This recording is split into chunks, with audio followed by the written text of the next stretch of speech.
Buen día, República Oriental del Uruguay. Espero que te encuentres bien. Espero que hayas sorteado el día de ayer, un día muy particular. Y digo sorteado porque el Día del Trabajador es un día que está connotado, cargadísimo de ideología. Es el día que ha fundado, que ha creado la Internacional Comunista a nivel mundial y muy particularmente se va a fortalecer en el periodo estalinista las celebraciones del 1 de mayo. El 1 de mayo es un día creado en homenaje a los, digamos que luchadores sociales, por decirlo de alguna manera. En verdad eran revolucionarios que tenían comandos armados.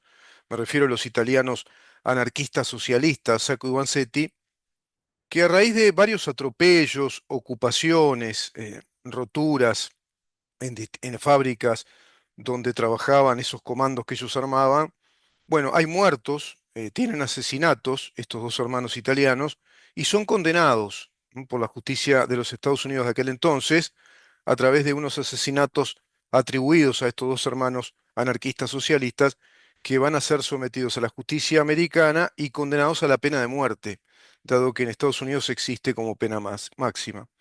Eso es lo que se recuerda, en verdad, se toma esa fecha, se toma a esos personajes, a esas luchas obreras, que si bien eran muy importantes que se realizaran en aquel entonces en cuanto a que faltaban un mundo de derechos, no cabe duda, era realmente un capítulo de la historia cuyo capitalismo incipiente, intuitivo, te diría, eh, a puro ensayo y error y a influjo de determinados emprendedores, era salvaje digamos que en el resultado social, en otros contextos, tenía un lado oscuro, tiene un lado muy positivo, muy de emprendimiento, desarrollo, es lo que va a colocar a Estados Unidos en una potencia económica, industrial, tecnológica, y luego ya muy posteriormente militar, pero ese es otro tema. Lo cierto es que se desarrolla económicamente Estados Unidos en ese proceso que se va a dar antes y después de la Guerra de Secesión, siglo XIX, y en el siglo XX, evidentemente, mucho más. Pero se toman esos datos de la historia, se toman esos hechos para enarbolar la idea del trabajador expoliado, sufrido, condenado a la pobreza a través de esa lucha de clases que formula la doctrina marxista. Tengo por acá, evidentemente que todos nos tenemos que considerar trabajadores. Todos tenemos que considerarnos trabajadores porque todos trabajamos. Todos cumplimos una tarea de trabajo, una tarea cotidiana, todos los que estamos, digamos, imbuidos de esa ética del trabajo, estamos educados y aprendidos, ¿no? Que hemos aprendido, nos han educado y hemos aprendido a trabajar para ganarnos el pan de cada día. El trabajo es honorable, el trabajo dignifica, el trabajo es salud, dicen también, por supuesto. El trabajo es salud en muchos aspectos, el trabajo es honor, es dignidad. El trabajo es un derecho constitucional que tenemos los uruguayos en el artículo 7, consagrado como un derecho subjetivo, inviolable. No se puede eliminar ese derecho, todo lo contrario. Es una de las razones de ser de nuestro Estado. Nuestro Estado de Derecho consagra 7 derechos que son fundamentales, 6 que enumera y el primero que es el derecho a ser protegidos, el derecho a tener protección, el derecho a que se cumpla con esos derechos que formula el artículo 7 de la Constitución como derechos subjetivos, inviolables, inalienables, derechos fundamentales o consagrados por la Constitución de la República a modo de cometidos esenciales y razón de ser del Estado. La razón del Estado, aquellos que les gustan estos temas y buscan las teorías de Estado, las razones de Estado, bueno, ahí están las razones de nuestro Estado de Derecho, artículo 7 y el resto de los artículos que se enumeran en esas primeras secciones, en este caso de los derechos, deberes y garantías. Todos los habitantes de la República tienen el derecho a ser protegidos, tienen el derecho a ser protegidos.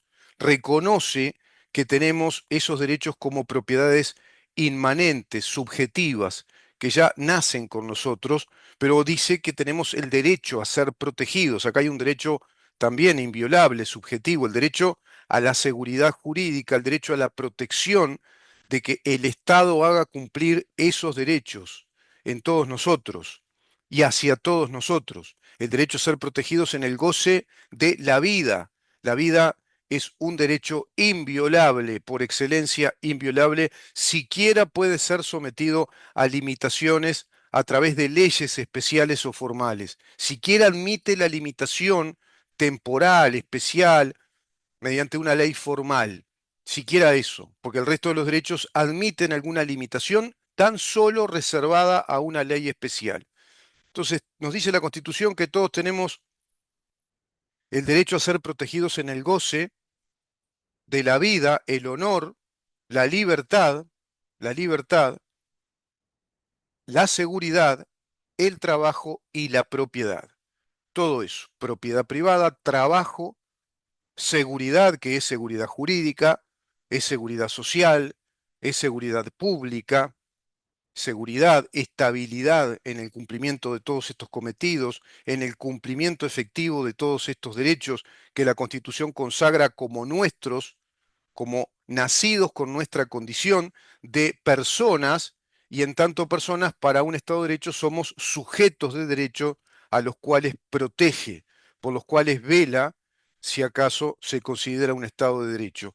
Y para que ese Estado de Derecho funcione, tenga, digamos, aplicabilidad de todo lo que establece en su normativa constitucional, que es la ley primera, la ley superior, la ley suprema, la Carta Magna, bueno, para que funcione la ley suprema, la Carta Magna, debe cumplirse con un proceso legislativo de leyes, también de actos administrativos, de leyes a nivel nacional y a nivel departamental, porque hoy por hoy nuestros departamentos tienen autonomía jurisdiccional y por tanto también legislan y promulgan decretos se llaman decretos con fuerza de ley en su jurisdicción. Es decir, tienen las mismas características generales, universales que una ley a nivel nacional, pero aplicables en el territorio del departamento. Por eso son gobiernos departamentales.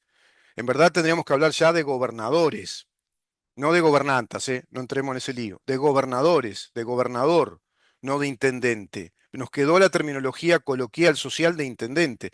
En verdad es quien gobierna el departamento de Maldonado, de Canelones, de Artigas, de Paysandú, de Salto, de Montevideo, de Colonia, etcétera, etcétera. Bueno, emiten, promulgan decretos con fuerza de ley en su jurisdicción. Esto lo dice la propia Constitución y vuelve a salir la rima en este programa.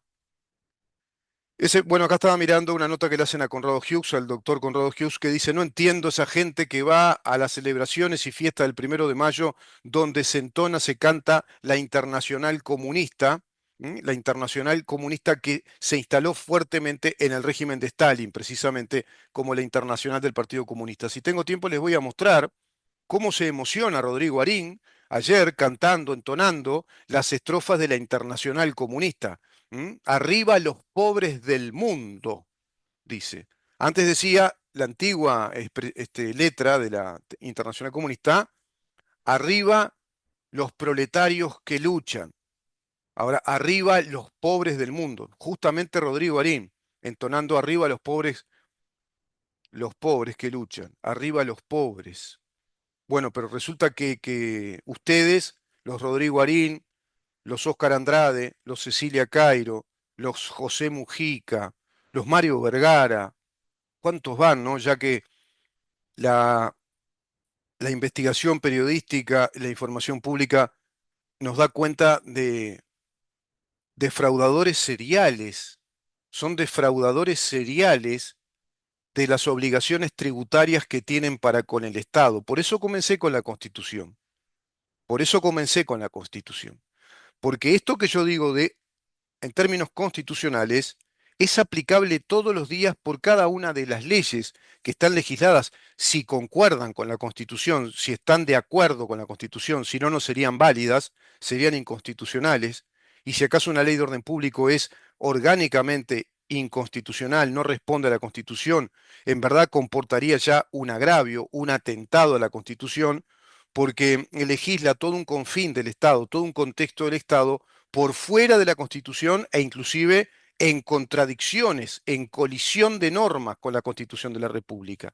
Esa ley es inconstitucional por la vía formal se la debe declarar así y derogar, pero también si acaso persiste esa inconstitucionalidad legal, y acá hay un montón, hay 18 leyes muy importantes en nuestro país que son orgánicamente inconstitucionales, que entran en estricta colisión con la Constitución y que además perduran en el tiempo. Se han hecho políticamente sustentables, no jurídicamente sustentables, no legalmente sustentables. No tienen fuente de legitimidad en nuestra Constitución, no tienen fuente de legitimidad en nuestra jurisprudencia, no tienen fuente de legitimidad en nuestra tradición legislativa, en nuestras leyes. Carecen de toda fuente de legitimidad, claro, fundamentalmente de nuestra ley suprema, de la Constitución de la República, que es la que determina a modo de la autoritas, es decir, la autoridad como una plenitud organizadora, una plenitud organizadora del poder que desarrolla nuestro Estado de acuerdo a esos principios. Eso es la autoritas, el concepto que tenían los romanos y que muy bien interpreta Max Weber, porque hay también autoridad de mando, que eso es otra cosa, el mandar. Pero acá estamos hablando de la autoridad que confiere un tipo de gobierno, un tipo de dominio o de gobierno dentro del Estado, una naturaleza del Estado. Nuestro Estado tiene la autoridad mayor, tiene, en tanto la ejerza, esa es su autoridad monopólica, es su autoridad coactiva, con el poder coactivo, es una república democrática, artículos 72, 82. Es una república democrática que obedece a principios constitucionales y de razones de Estado muy precisos. Artículo 7, el que acabo de mencionar, se nos considera a todos con el derecho a ser protegidos, el derecho inviolable a ser protegidos en nuestros derechos inviolables a la vida, el honor, la libertad, la seguridad, el trabajo y la propiedad. Ese trabajo que tanto descuidan los que entonan arriba a los pobres del mundo. Ese trabajo que tanto descuidan con ocupaciones, con extorsiones de un sindicato único del Partido Comunista que estropea empresas, pero empresas que son pequeñas, medianas, del esfuerzo de familias, que han construido una fuente de trabajo y de productividad en el Uruguay y pretenden destrozarlas. Pero claro, a empresa muerta, empresa puesta y es empresa camarada de dineros que por varias vías, bueno, se van instalando en el Uruguay a través de todo un proceso que la prensa, que la actividad periodística va demostrando, que es esta organización para delinquir contra el Estado uruguayo a través de el robo al Estado, el robo y transferencia de recursos de ese robo millonario al Estado hacia las arcas de esos partidos políticos que se enriquecen por todos lados, esos partidos políticos que fundamentalmente construidos en esa coalición marxista Frente Amplio por mentoría de los intelectuales del Partido Comunista del Uruguay, exige la cuota de un 20, un 25% a cada uno de sus militantes. Y claro, una vez que esos militantes ingresan a actividades públicas con altos emolumentos, con salarios muy altos, imagínate lo que significa el 25% del, digamos, salario, de los honorarios que cobran por ser funcionarios del Estado, en todos los estamentos del Estado, en todos los compartimentos administrativos del Estado, desde un edil a un administrativo de cada gobierno departamental que tiene una inmensa burocracia creada. Los gobiernos departamentales son muy burocráticos. En Uruguay tenemos 12.500 empleados públicos en Montevideo. En Montevideo tenemos 12.500 empleados públicos y no cumplen.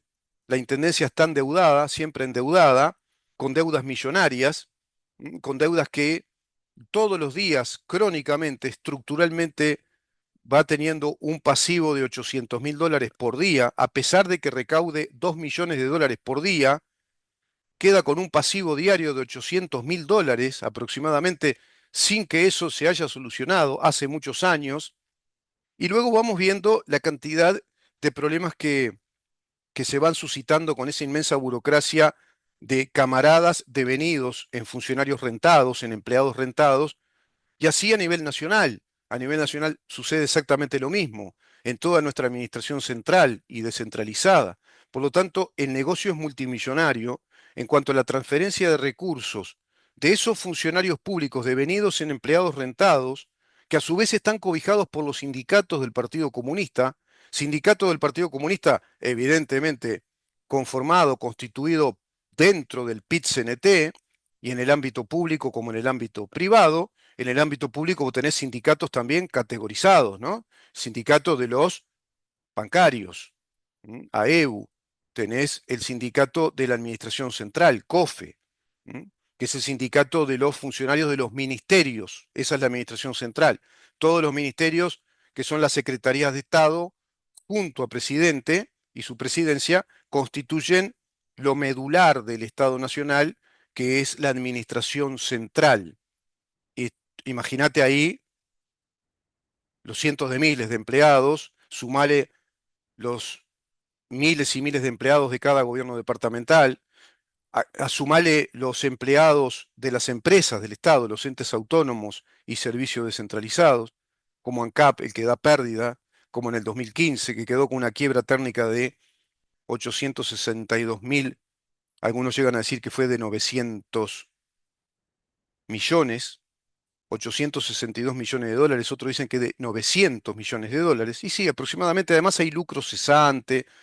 Es decir, perdió de ganar al haber perdido todo ese dinero, perdió el Estado uruguayo porque tuvimos que financiar a ANCAP todos nosotros a través de los recursos económicos de OCE, de UTE, todo eso en el 2015. Contrajo deuda ANCAP cuando Raúl Sendic contrajo deuda en dólares para cosas que no sirvieron para nada, como la barcaza del puerto, como los hornos tirados por ahí, 80 millones de dólares cada uno. Bueno, todos esos personajes que nos roban, que no declaran sus propiedades, que no declaran, no regularizan administrativamente ante nuestro Estado las propiedades inmuebles que construyen y en grandes dimensiones y en lugares con terrenos muy grandes, realmente muy grandes, como ha sucedido con Cecilia Cairo, por ejemplo, cuatro propiedades, cuatro propiedades, una de esas propiedades inmuebles con 109 metros cuadrados de construcción, es impresionante, pero cuatro sin regularizar, bueno, se tuvo que ir. Era incompatible con el cargo que una ministra de Viviendas, que incluso dijo, en el ministerio hay mucha plata y el presidente me dijo que la gaste toda para los pobres y los niños pobres. Yo no voy a escatimar esfuerzos en gastar toda la plata que me dijo el presidente que tenemos en el ministerio. Y le agregó a todo ello que era necesario establecer un impuesto de, que incrementara en 25%, no un impuesto, sino un incremento impositivo del 25% a los impuestos inmobiliarios, el impuesto a la propiedad. La propia Cecilia Cairo exigía y planteaba como idea un proyecto de ley a nivel tributario para el próximo presupuesto, que vamos a ver con todas las sorpresas negativas que se van a venir, era incrementar la tasa impositiva en un 25% del impuesto al patrimonio.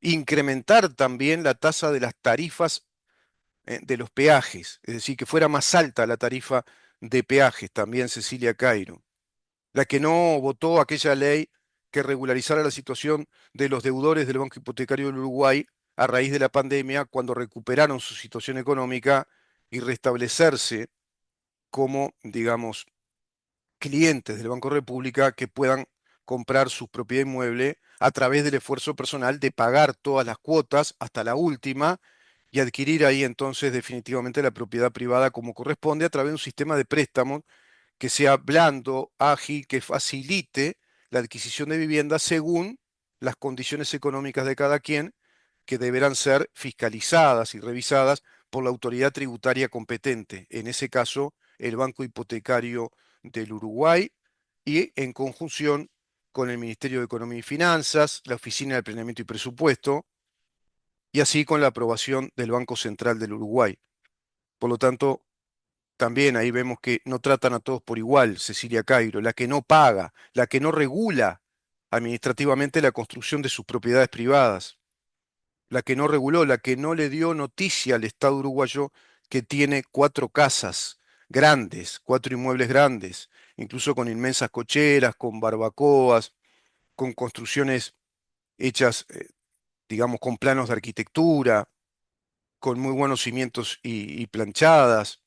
con material de primera calidad y en una superficie muy importante, en un área de edificación importante que requiere que el Estado uruguayo, a través de la autoridad, en este caso fiscal, la autoridad fiscal tributaria competente, tenga noticia de esas propiedades, del empadronamiento, es decir, de los padrones de esa propiedad inmueble, del régimen de construcción de esos inmuebles, de la regulación de ese régimen de construcción que debe hacerse al inicio, luego seguimiento y una certificación de finalización de obra con una solicitud también administrativa de parte del propietario que va construyendo esa propiedad o va efectuando una reforma importante de esa propiedad inmueble.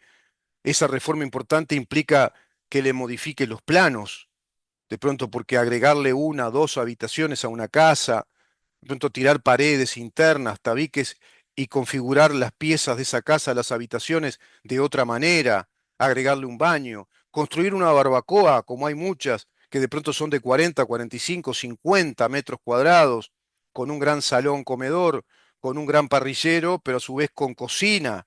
Eso tiene también una instalación sanitaria, con cocina y con baño, con toda la instalación sanitaria que le corresponde a un baño. Es una reforma de los planos arquitectónicos de esa casa. Así, si construís otras piezas al fondo de tu casa, etcétera, son reformas en la construcción que cambian, modifican la estructura del plano inicial, original que le presentaste a la oficina, a la autoridad fiscal tributaria correspondiente. En este caso es la dirección de catastro de cada uno de nuestros departamentos, que a su vez está reglamentada por un decreto con fuerza de ley en la jurisdicción, que es el decreto del ordenamiento territorial para que el departamento, cada departamento de nuestro país, tenga conocimiento de cuántos propietarios hay, con qué tipos de construcción, qué tipos de inmuebles, con qué características, qué dimensiones, en qué lugares, es decir, en qué padrones, en qué territorio están asentados esos inmuebles. ¿Para qué?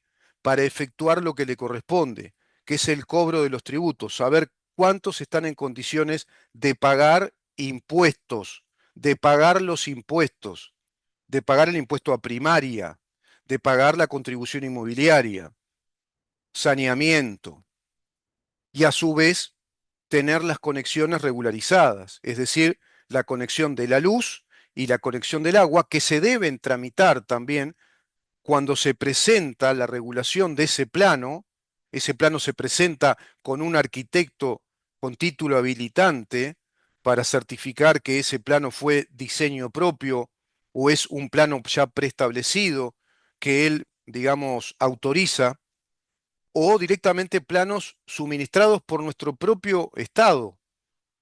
Muchos de ustedes deben saber que la Intendencia tiene lo que se llaman planos económicos de vivienda, que ya son planos, pero de vivienda que pueden tener 3 o 4 habitaciones, baños, cocinas, son muy buenas casas, pero se le llama plano económico porque el plano ya está autorizado por el Departamento de Catastro, de la Dirección de Arquitectura y también de Topografía de Montevideo, que autoriza que esos planos se puedan implementar, se puedan aplicar. Simplemente se solicitan distintos planos y bueno, a criterio del propietario, elige qué plano más le gusta, más le interesa para edificar su casa. Y si no, consulta a un arquitecto, un estudio de arquitectura, aquellos que tienen más condiciones económicas, y los arquitectos desarrollan entonces un proyecto o le dicen, tenemos estos proyectos ya prearmados, preformateados, son estructuras clásicas de viviendas con estas características. Si a usted le interesa, o podemos hacerle alguna reforma y ya lo presentamos con la reforma que usted quiera hacerle a este plano que ya está hecho. Bueno, todo eso es lo que no hicieron. Por eso estoy explicando todas estas cosas, porque veo que se insiste por ahí con la morosidad, con que van a regularizar sus deudas. Esto no se trata de deuda ya. La deuda que tiene Cecilia Cairo, Oscar Andrade, no sabemos al final si le perdonó la deuda a Yamandu Orsi, las deudas que tiene Rodrigo Arim, el ex rector de la Universidad de la República, que le manifestó, recuerdo en aquellos tiempos, a la ministra Arbeleche, que no tenían que meterse con el presupuesto económico de la universidad porque la universidad era autónoma, un disparate, un mamarracho de Rodrigo Arim. Y le contestó muy bien ahí la ministra Arbeleche cuando le responde que la autonomía de la Universidad de la República es estrictamente técnica, docente, de un cogobierno, de un sistema de claustros para su gobernanza o su gobierno en los ámbitos internos. Pero desde el punto de vista económico, desde el punto de vista financiero, no tiene autonomía. Está financiada por todos nosotros y salen de los recursos del presupuesto nacional. Y recuerdo que Rodrigo Arín se quejaba del magro presupuesto, del bajo presupuesto que le daba el gobierno anterior. Le faltó agregar, digamos que la propaganda instalada en la retórica o la discursiva de Carolina Cose de que fue un gobierno nacional hostil. Fue hostil. Según Carolina Cose, fue un gobierno hostil a su departamento de Montevideo, al gobierno de Montevideo. Bueno, Rodrigo Arín se quejaba de lo mismo, que era muy hostil, digamos, no lo dijo en estos términos, pero estaba diciendo eso con su conducta, con su actitud, que era muy hostil, muy agraviante para la Universidad de la República, la dotación de recursos económicos que se le daba en el presupuesto del gobierno anterior, Rodrigo Arín, el que no regularizó hasta ahora es la propiedad que se ha encontrado de él, que está muy en falta, porque es una propiedad en Maldonado, en un terreno del balneario, si no me equivoco, Solís o algo por ahí. Es una propiedad que él reformó en el año 2014, 2015, termina de hacer la reforma de un inmueble que estaba declarado, ese inmueble sí fue, digamos que regularizado y certificado con finalización de obra, pero de 34 metros cuadrados. Ahora, resulta que a partir del 2015, Rodrigo Arín hace una gran reforma edilicia, una enorme reforma inmobiliaria y convierte el área de edificación de esa casa en 127 metros cuadrados. 127 metros cuadrados. Aquellas propiedades inmuebles que tienen menos de 34 metros cuadrados no pagan impuesto a primaria, por ejemplo. Están consideradas, eh, digamos, inmuebles humildes, pobres, que no tienen por qué pagar ciertos tributos. Él lo dejó en esas condiciones. No hay ningún registro administrativo ni ante catastro de ese departamento, ni ante el BPS. No hay ningún trámite inicial que le dé noticia al departamento de Maldonado y a la dirección del BPS de que comenzó con una gran obra de reforma de los planos, de reforma de la construcción de su casa para convertirla en un área edificada de 127 metros. Y ahí construyó esa casa que es de una gama media alta, con muy buen material, dimensiones muy importantes, quedó construida y no hubo ningún trámite, no desarrolló ningún trámite de los que exige el decreto del Departamento de Maldonado con fuerza de ley en su constitución en materia de ordenamiento territorial, de empadronamiento, de regulación de planos, de habilitación de obra. Hay un mundo de cosas acá. Certificación notarial de todo ese trámite realizado, los aportes correspondientes en cuanto al costo económico de cada una de las etapas de la regulación administrativa, porque cada regulación administrativa tiene costos, tiene un costo económico y un costo social. Tenés que ir, declarar, hacer tu firma o reunirte con el escribano, el arquitecto, el ingeniero agrimensor, recibir noticia, pagar los timbres, el sellado y los honorarios de esos profesionales, más el timbrado por la gestión pública de esos documentos que el Estado te cobra. Por eso siempre digo yo que las regulaciones administrativas son impuestos, son un modo de imponernos, coactivamente el Estado nos impone esa regulación, coactivamente. Tiene el imperio de la autoridad estatal, debemos desarrollar toda esa regulación administrativa para que el Estado nos conceda, nos otorgue el derecho de propiedad, el derecho del buen uso de la propiedad, porque estamos ajustados a derecho y estamos entonces aportando todos los datos de nuestra evolución patrimonial al Estado para que el Estado nos diga, bueno, ahora tenés que pagar todo esto de acuerdo a este patrimonio. Como hacen todos los ciudadanos que no tienen poder político. Lo hace tipo, o la mujer que puede hacer una casa de 127, o de 200 o de 300 metros cuadrados va a tener que hacer todos los trámites porque si no el Estado le cae con todo el peso de la ley. Y lo mismo la persona que de pronto hace una vivienda de, qué sé yo, 56 metros cuadrados, 70, 80 metros cuadrados. Es decir, todos somos iguales ante la ley. Artículo octavo de la Constitución. Todos somos iguales ante la ley. Distinto tema es si querés discutir si el Estado es demasiado impositivo, eso es otro tema.